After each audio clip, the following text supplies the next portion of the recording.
Assalamualaikum warahmatullahi wabarakatuh. Alhamdulillah wassalatu wassalamu ala Rasulillah wa ala alihi wa sahbihi wa mawalah. Pertama-tama marilah kita panjatkan puji beserta syukur kita kehadirat Allah Subhanahu wa taala. Shalawat beserta salam semoga tercurah limpahkan kepada baginda Nabi besar kita Muhammad sallallahu alaihi wasallam. Yang kami hormati Ibu Hajah Neri Izan PSAG MPD selaku dosen pengampu, juga teman-teman mahasiswa yang kami banggakan. Alhamdulillah dalam kesempatan kali ini kita dapat berkumpul untuk mengikuti kegiatan pembelajaran mata kuliah pendidikan kewarganegaraan. Kami dari kelompok 8 akan mempresentasikan makalah yang berjudul Integritas Nasional. Saya sebagai moderator yang bernama Ahmad Yajid dengan NIM 231225651, juga rekan saya Dea Rahmasari dengan NIM 23122633, dan juga Siti Maspufah dengan NIM 23122645. Yang pertama, apa itu integritas nasional? Integritas adalah mutu, sifat, atau keadaan yang menunjukkan kesatuan yang utuh, sehingga memiliki potensi dan kemampuan yang memancarkan kewibawaan atau kejujuran. Adapun integritas nasional adalah suatu keadaan yang menunjukkan kesatuan yang utuh. Sebelum integritas nasional terwujud, ada satu tahapan yang harus dilalui, yakni integrasi nasional. Integrasi nasional adalah usaha dan proses mempersatukan beragam perbedaan yang ada dalam suatu negara sehingga tercipta kehidupan yang selaras, serasi, dan seimbang. Pengertian integrasi nasional bermacam-macam. Menurut Kamus Besar Bangsa Indonesia, integrasi berarti berasimilasi sampai menjadi suatu kesatuan yang utuh, padahal arti kata nation berarti bangsa. Oleh karena itu, integrasi nasional merupakan proses penyatuan wilayah yang membuat perbedaan dalam pengertian politik. Integrasi nasional adalah integrasi berbagai kelompok sosial dan budaya ke dalam kesatuan wilayah nasional yang mengembangkan identitas nasional. Dari segi antropologis, integrasi nasional adalah proses penyesuaian diri dengan berbagai faktor budaya untuk mencapai keselarasan fungsi-fungsi yang ada dalam kehidupan bermasyarakat. Berikut ini pengertian integrasi nasional menurut para ahli secara terperinci. Yang pertama, menurut Dr. Nazardin Samsudin, integrasi nasional adalah proses pemersatuan suatu bangsa yang meliputi seluruh aspek kehidupannya, yakni aspek politik, sosial, ekonomi, dan budaya. Adapun yang kedua, menurut Howard Urigins, integrasi nasional adalah penyatuan bagian-bagian individu masyarakat menjadi satu kesatuan atau satu keutuhan yang lebih utuh, atau penyatuan banyak komunitas kecil ke dalam satu negara. Yang ketiga, menurut Myron Weiner, integrasi nasional adalah proses berbagai kelompok sosial dan budaya dalam suatu wilayah membentuk suatu identitas nasional. Menurut J. Sudzati Jiwandono, integrasi nasional adalah cara untuk mendamaikan keberlanjutan dalam kesatuan nasional dalam arti luas dengan hak untuk menentukan nasib sendiri. Adapun menurut Syafari di Bahar, integrasi nasional berarti penyatuan atau penyempurnaan berbagai unsur bangsa yang semula terpisah.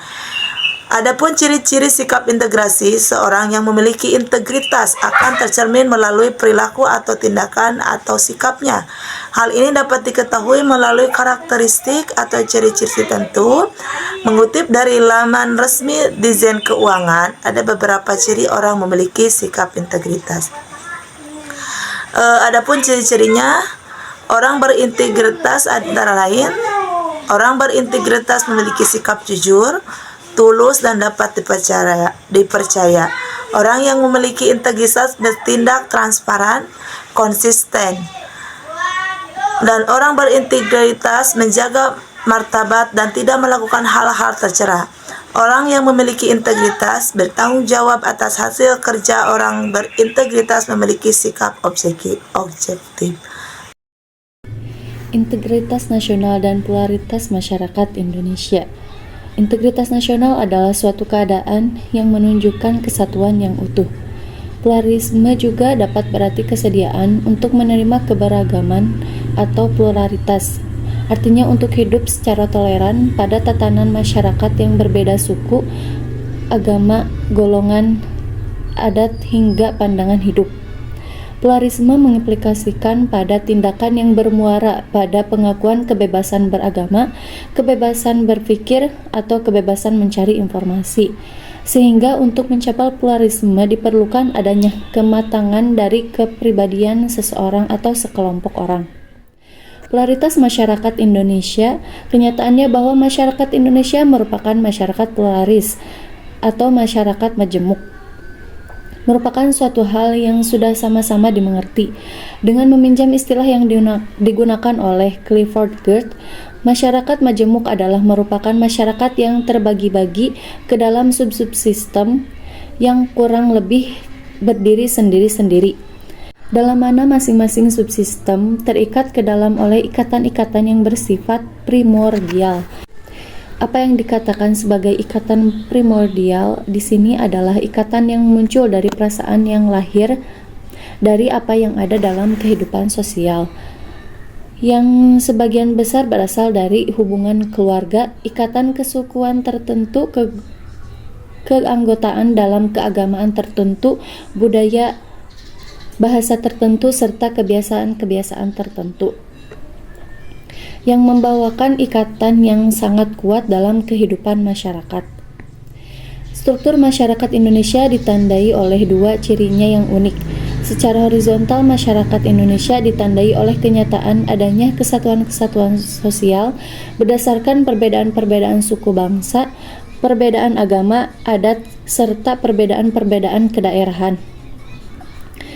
Secara vertikal, struktur masyarakat Indonesia ditandai oleh adanya perbedaan vertikal antara lapisan atas dan lapisan bawah yang cukup tajam.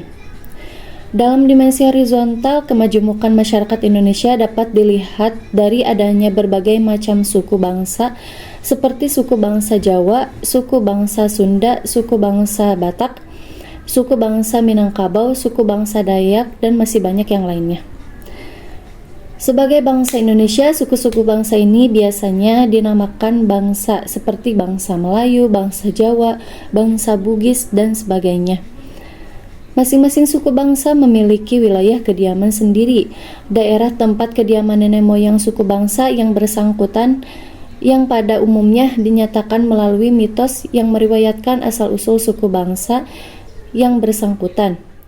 Anggota masing-masing suku bangsa cenderung memiliki identitas tersendiri sebagai anggota suku bangsa yang bersangkutan, sehingga dalam keadaan tertentu mereka mewujudkan rasa kesetiakawan, solidaritas dengan sesama suku bangsa asal.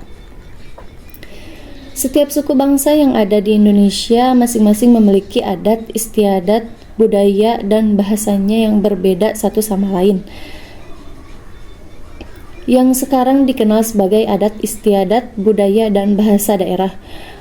Kebudayaan suku selain terdiri atas nilai-nilai dan aturan-aturan tertentu, juga terdiri atas kepercayaan tertentu, pengetahuan tertentu, serta sastra dan seni yang diwariskan dari generasi ke generasi. Di samping suku-suku bangsa tersebut di atas, yang bisa dikatakan sebagai suku bangsa asli di Indonesia, juga terdapat kelompok warga masyarakat yang lain yang sering dikatakan sebagai warga peranakan.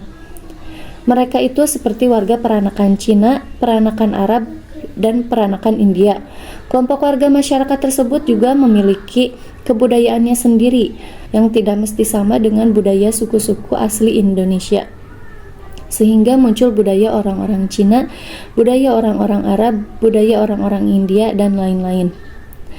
Kadang-kadang mereka juga menempatkan diri dalam kesatuan tempat tinggal, sehingga di kota-kota besar di Indonesia dijumpai adanya sebutan kampung pecinaan, kampung Arab, dan mungkin masih ada yang lainnya.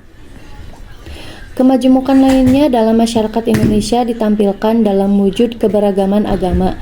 Di Indonesia hidup bermacam-macam agama yang secara resmi diakui sah oleh pemerintah, yaitu Islam, Kristen, Katolik, Hindu, Buddha, dan Konghucu. Di samping itu masih dijumpai adanya berbagai aliran kepercayaan yang dianut oleh masyarakat. Keragaman agama di Indonesia terutama merupakan hasil pengaruh letak Indonesia di antara Samudra Pasifik dan Samudra Hindia yang menempatkan Indonesia di tengah-tengah lalu lintas perdagangan laut melalui kedua samudra tersebut. Dengan posisi yang demikian, Indonesia sejak lama mendapatkan pengaruh dari bangsa lain melalui kegiatan para pedagang, di antaranya adalah pengaruh agama. Sesuai dengan uraian di atas, dapat dikatakan bahwa kondisi perbedaan dalam masyarakat Indonesia sebagaimana dimaksud terkait dengan beberapa faktor yang paling berkaitan satu sama lain.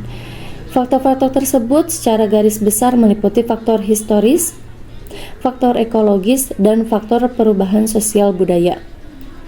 Faktor historis merupakan faktor yang berkaitan dengan sejarah asal mula terbentuknya masyarakat Indonesia. Faktor ekologis merupakan faktor yang terkait dengan kondisi fisik geografis Indonesia, dan faktor perubahan sosial yang terjadi seiring dengan berjalannya waktu masyarakat membangun kehidupan bersama.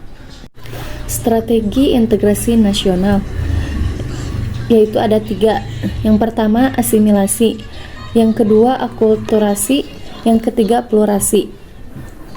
Asimilasi adalah proses penggabungan dua macam kebudayaan atau lebih menjadi satu kebudayaan yang baru, di mana dengan pencampuran itu maka masing-masing unsur budaya melebur menjadi satu, sehingga dalam kebudayaan yang baru tidak tampak lagi identitas masing-masing budaya pembentuknya. Yang kedua akulturasi. Akulturasi merupakan proses pencampuran dua macam kebudayaan atau lebih sehingga memunculkan kebudayaan yang baru, di mana ciri-ciri budaya asli pembentuknya masih tampak dalam kebudayaan baru. Plurasi. Paham pluralis adalah paham yang menghargai terdapatnya perbedaan di masyarakat. Paham pluralis pada prinsipnya mewujudkan integrasi nasional dengan memberi kesempatan pada segala unsur perbedaan yang ada dalam masyarakat untuk hidup dan berkembang. Strategi integrasi di Indonesia yaitu Bhinneka Tunggal Ika, beraneka ragam tetapi masih satu jua. Hal ini mewujudkan persatuan dan kesatuan yang terjadi di wilayah Indonesia dengan keberagaman penduduk Indonesia yang terdiri dari bermacam-macam suku, bahasa daerah, ras, agama, dan kepercayaan. Lantas tidak membuat Indonesia menjadi terpecah belah. Melalui semboyan ini Indonesia bisa dipersatukan dengan semua keberagaman tersebut menjadi satu bagian dari Negara Kesatuan Republik Indonesia.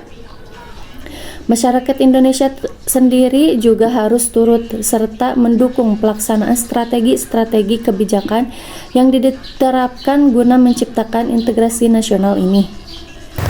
Karena integrasi nasional adalah tentang masyarakat Indonesia yang beragam-ragam menjadi satu dan bukan hanya tentang budayanya.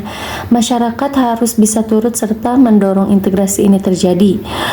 Begitu pula dengan pemerintah harus ikut mendukung serta memberi penghargaan terhadap kemajemukan, memberikan kemerataan pembangunan bagi rakyat sehingga tidak terjadi ketimpangan. Keragaman sudah menjadi bagian dari hidup kita, tetapi keberagaman tidaklah harus menjadi sumber perpecahan bagi masyarakat Indonesia. Justru keberagaman itulah yang harus dibawa Indonesia ke dalam persatuan dan keselarasan yang indah.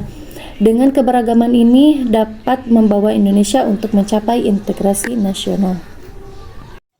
Adapun kesimpulan materi yang telah disampaikan, yaitu integritas nasional adalah suatu keadaan yang menunjukkan kesatuan yang utuh. Integritas nasional adalah usaha dan proses persatuan beragam perbedaan yang ada dalam suatu negara sehingga tercipta kehidupan yang selaras, serasi, dan seimbang. Strategi integrasi nasional ada 3, yaitu asimilasi, akulturasi, dan plurasi. Strategi integritas di Indonesia adalah Bhinneka Tunggal Ika, beraneka ragam tapi mesti satu tujuan. Sekian dan terima kasih. Wassalamualaikum warahmatullahi wabarakatuh.